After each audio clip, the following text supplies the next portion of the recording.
The sun streamed softly through the nursery window as Elaine, now lovingly called Grandma, settled into the rocking chair with Mark nestled in her lap. The gentle creak of the chair and her soothing hum wrapped the room in calm. Mark's small fingers traced the edge of the pastel blanket Grandma had brought, his eyes wide with trust and curiosity. "Grandma's here to keep you cozy," Elaine whispered, brushing a stray curl from his forehead. She softly read a storybook filled with colorful pictures and simple words, her voice tender and rhythmic. Mark sucked gently on his pacifier, comforted by the warmth in Grandma's arms. Every so often, Elaine paused to stroke his cheek or hum a lullaby, reinforcing the safety and affection of the moment. Samantha watched quietly from the doorway, a gentle smile warming her lips. Seeing her mother embrace this role so naturally filled her with gratitude. The afternoon passed in a gentle rhythm of storytime, cuddles, and whispered songs, each moment weaving deeper bonds between Grandma and Mark and strengthening their unique family. Later that week, Samantha invited Elaine to join her in the nursery for a private talk. "I want to show you something important," Samantha said softly, her tone calm but serious. Elaine nodded, ready to learn. Samantha pulled out the laminated reward and consequence chart. "Discipline here isn't punishment," she explained. "It's about love and structure. When Mark misbehaves, we use calm, consistent methods to help him learn boundaries and trust." She described the timeout corner and how it was a safe space, not a place of fear, and demonstrated the gentle but firm tone used. "No, baby. It's a phrase that sets clear limits without anger."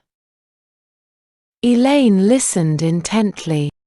"And when Mark is good, we reward him with extra attention, small toys, or special treats," Samantha said. "It's all about balance, discipline followed by love." To ensure Elaine felt comfortable, Samantha invited her to observe the next discipline moment with Mark. When later Mark slipped up and Emma calmly guided him to the timeout corner, Elaine watched as the gentle ritual unfolded, no anger, just steady care. Afterward, Samantha and Elaine discussed how Grandma could support the routine, offering loving reminders, helping with cuddles after timeouts, and reinforcing Mommy's authority. Elaine smiled, feeling honored to be part of this delicate balance of control and compassion. The crisp afternoon air was filled with the soft chatter of shoppers as Samantha, Mark, and Elaine, Grandma, walked through the bustling marketplace. Mark's diaper was snug beneath his baby clothes, a reassuring weight he had grown used to, though today he seemed a bit restless. Samantha held his hand gently while Grandma carried a small diaper bag stocked with everything they might need: wipes, powder, fresh diapers, and changes of clothes. The plan was simple: a quiet stroll and then a stop at a cafe Samantha loved. But as they reached a bench near a flower stall, Mark suddenly stiffened. His face scrunched in discomfort and panic. "Oh no," Samantha murmured, noticing his tension. Before she could say more, Mark's body tensed, and he had a big, wet and messy accident, warm and unmistakable, right there in his diaper. Mark's eyes filled with tears, his lower lip trembling. "I don't want to be a baby," he cried, voice cracking, trying to pull away from Samantha's hand. Grandma immediately stepped closer, kneeling to his level with calm eyes. "It's okay, sweetheart. Accidents happen. Mommy and Grandma are here to help." But Mark was overwhelmed. He began to sob, small fists balled as he rocked slightly, overwhelmed by shame and frustration. Samantha softened her voice, firm but loving. "Mark, look at me. You're safe. It's okay to feel upset. But you need to trust Mommy to take care of you."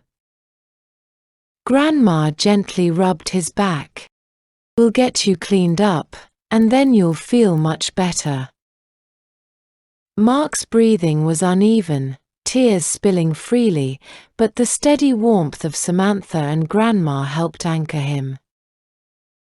Samantha pulled a discreet corner of her jacket around Mark's shoulders, shielding him from passers-by as Grandma opened the diaper bag with practiced ease. They moved quickly to a nearby restroom with an accessible changing station. Inside, Samantha and Grandma worked together, Samantha talking softly, "You're doing so well, baby," while Grandma expertly cleaned and powdered Mark, speaking reassuring words. Mark's cries quieted as the discomfort faded and fresh clothes replaced the soiled ones. Samantha lifted him into a gentle hug. "See, all better now." Mark clung to her, his tears now soft sniffles. Aftermath returning to the outing. Back outside, Mark's mood had softened but his cheeks remained flushed with embarrassment. Grandma handed him a small rattle from the diaper bag. "Here, this is for being brave." Mark gave a tentative smile, clutching it as Samantha squeezed his hand gently. Samantha whispered, "Everyone has accidents sometimes, baby. Mommy loves you no matter what." Mark looked up at her, eyes shimmering. "I love you, Mommy." Grandma smiled warmly. "And Grandma loves you too." The three continued their walk, Mark feeling safe and cared for, their bond strengthened by the tenderness and control that held him steady even in moments of struggle. In the quiet car ride home, Mark nestled between Samantha and Grandma, the earlier meltdown now softened into a calm vulnerability. His small hand found Samantha's, gripping it gently. "Mommy," Mark whispered, voice still a little shaky but sincere, "thank you for helping me, even when I mess up." Samantha smiled softly, brushing a stray hair from his forehead. "That's what Mommy does, baby. You don't have to be perfect. You just have to trust me." Mark looked down, cheeks pink, then met her eyes. "I want to be good for you. I want to listen." His words touched Samantha deeply. In his submission, there was a pure willingness, an offering of control wrapped in love. Grandma reached over, resting a hand on Mark's knee. "And Grandma is proud of you too, sweetheart. You're so brave." Mark squeezed Samantha's hand tighter, feeling safe, protected, and seen, not just as an adult or a husband, but as someone cared for deeply. That day marked a subtle but profound shift. His submission deepened not out of fear, but out of trust, the kind that blossoms from being accepted, even in moments of vulnerability. Seen Samantha and Grandma prepare for future outings. Later that evening, Samantha and Elaine sat in the softly lit living room, the quiet hum of the house around them. Elaine sipped tea thoughtfully. "Today was different. I didn't expect the meltdown, but I saw how you both handled it. It was beautiful, really." Samantha nodded, her tone serious but hopeful. "Yes. These outings are new terrain. Mark's still learning to trust in these moments when he feels exposed or ashamed." Elaine smiled gently. "How can I help more?" Samantha pulled out a small notebook filled with notes and schedules. "We're going to need more preparation. Like carrying extra supplies always, having quick escape spots for cleanup, and most importantly, reinforcing the rules before we leave." Elaine leaned forward.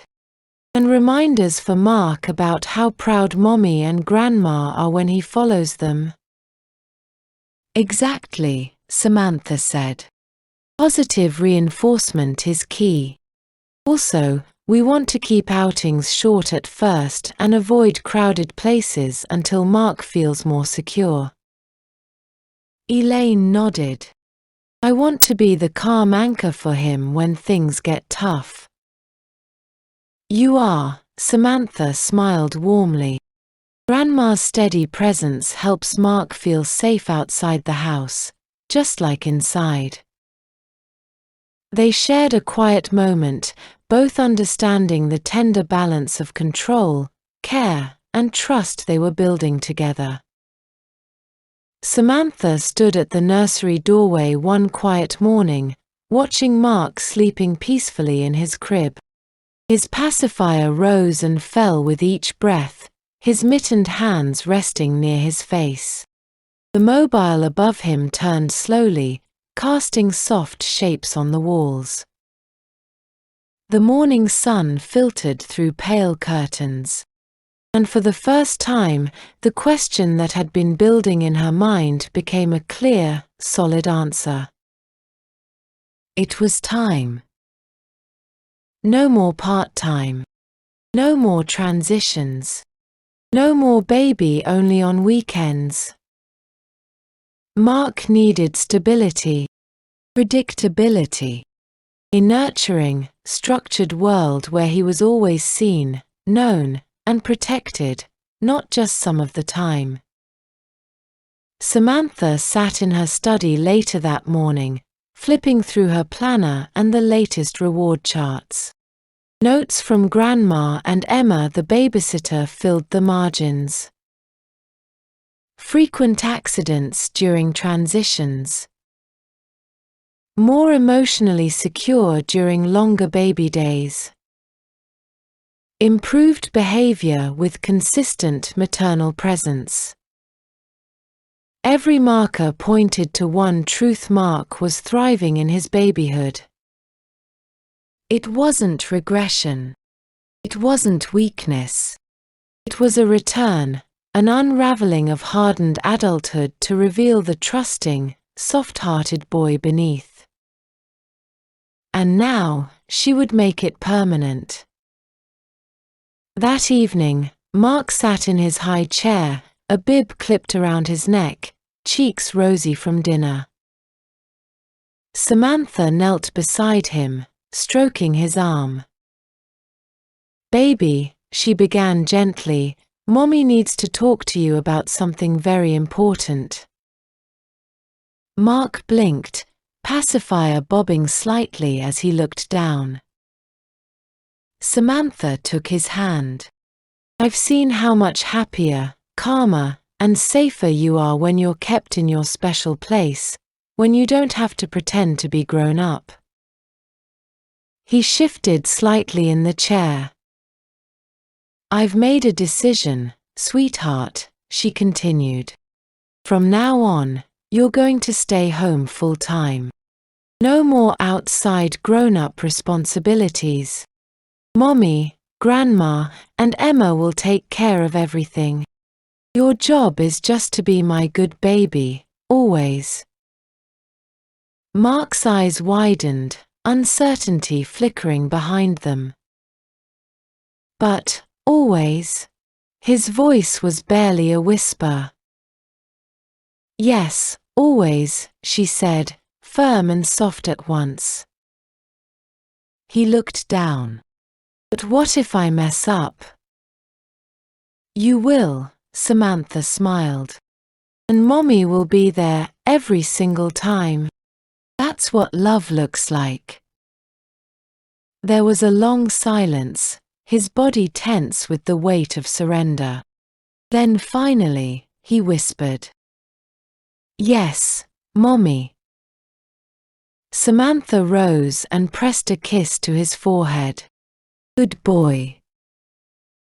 The next morning, Mark was dressed in a pale blue onesie and thick diaper, playfully decorated with cartoon animals. Grandma greeted him with a smile and a warm hug. Good morning, sweetheart, she cooed. Let's get you into your playpen while Mommy heads to her meetings. Samantha kissed his cheek. Be good for Grandma today. Mark nodded, eyes already soft with submission. The day flowed like a calm river. Storytime in the nursery. Playpen time with soft blocks and plush toys. A bottle while resting in Grandma's lap. Nap in the crib with lullabies humming through the monitor. Whenever he grew fussy, Grandma's calm hands and steady voice grounded him. By dinner, he was sleepy and freshly changed, wearing his footed pajamas. Seen the evening ritual with Mommy. That night, Samantha took her time with him. She bathed him gently, cradled his head as she rinsed his hair, and cooed softly while drying him off. In the nursery, she applied lotion, fastened a thick nighttime diaper, and zipped him into his softest sleeper. As she settled into the nursery rocking chair, she brought him to her chest, guiding him gently into a nursing position. He latched naturally, eyes fluttering shut. Her arms held him securely, one hand stroking his hair. In that moment, he wasn't torn between worlds. He was safe. Held. Complete.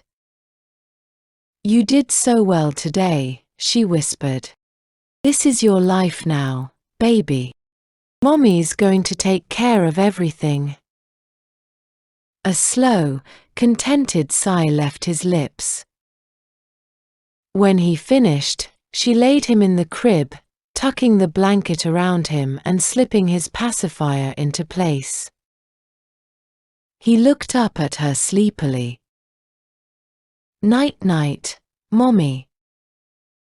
Samantha smiled, brushing his cheek. Night-night, my little one. She turned off the light, leaving the soft nightlight glowing. And in the stillness, the house felt complete. A home built on love, trust, and total care, where one could be exactly who they were meant to be. Would you like a follow-up showing how Samantha balances her professional world while running their home nursery with Grandma and Emma? Or explore how Mark adjusts emotionally over the following weeks? Samantha's mornings began early. She would wake first, often before the sun rose, slipping out of bed and into the nursery where Mark slept in his crib. She'd check his diaper gently, her touch soft but practiced, and if needed, quietly change him right there on the padded table, humming softly while he slept through most of it.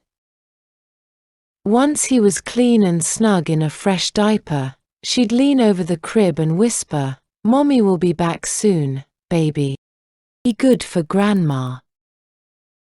Elaine, now lovingly and simply called Grandma, had fully stepped into her role.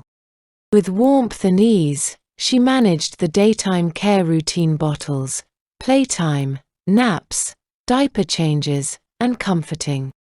It was seamless, efficient, and filled with love. Meanwhile, Samantha slipped into her sleek workwear, hair perfectly arranged, laptop bag in hand. At the office, she remained the poised, commanding executive she had always been. Her staff respected her not only for her sharp mind and grace under pressure, but for an aura of assurance that had deepened since she fully embraced her maternal dominance at home. She no longer carried guilt about what waited at home, only certainty. Samantha didn't need to compartmentalize. She was a caregiver, a leader, a nurturer, and a disciplinarian, whether she was reviewing a quarterly report or rocking her husband to sleep in her arms. Her home life was not separate from her power. It was the source of it. She had also given Emma a regular schedule. The babysitter now came 3 afternoons a week, giving Grandma a break and ensuring there were always fresh eyes and loving hands. Emma, well-trained and observant, followed Mommy's written routine to the letter and never hesitated to give Mark a firm talking to when needed. At first, the permanence of it all made Mark anxious. The knowledge that there were no more adult days, no toggling back to independence, just diapers, baby food, cribs, rules, and rituals, was both terrifying and electrifying. There were moments when he tested the limits.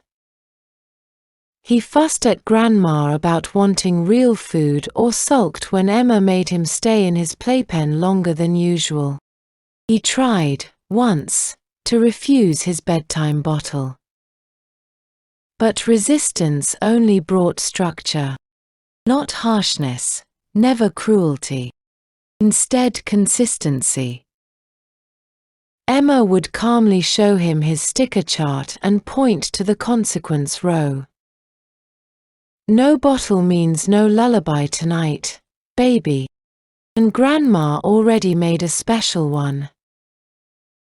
That kind of care, firm and predictable, wore down the last of his resistance. And in its place came something more profound: peace. He began to surrender more easily. His body language softened. He accepted naps without protest. He began babbling playfully, sucking his pacifier without thinking, and crawling to Mommy with arms open after her long workdays. He no longer looked at the nursery as a space he was put into. He looked at it as his world. His toys became treasures. His crib became a sanctuary. The high chair was no longer a prison, it was his rightful seat. And the nightly ritual with Samantha, that became sacred. Every evening, after his warm bath, when she powdered him and zipped him into footy pajamas, then held him to her breast, he felt something more than comfort. He felt belonging.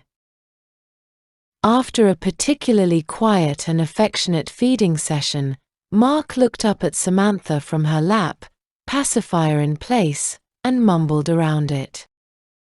"Am I a good baby, Mommy?" Her heart swelled. "You're my baby. And that's the best kind there is." He smiled, curling up in her arms. The thought that once scared him, the idea of staying like this forever, now gave him a sense of identity, of purpose, of love.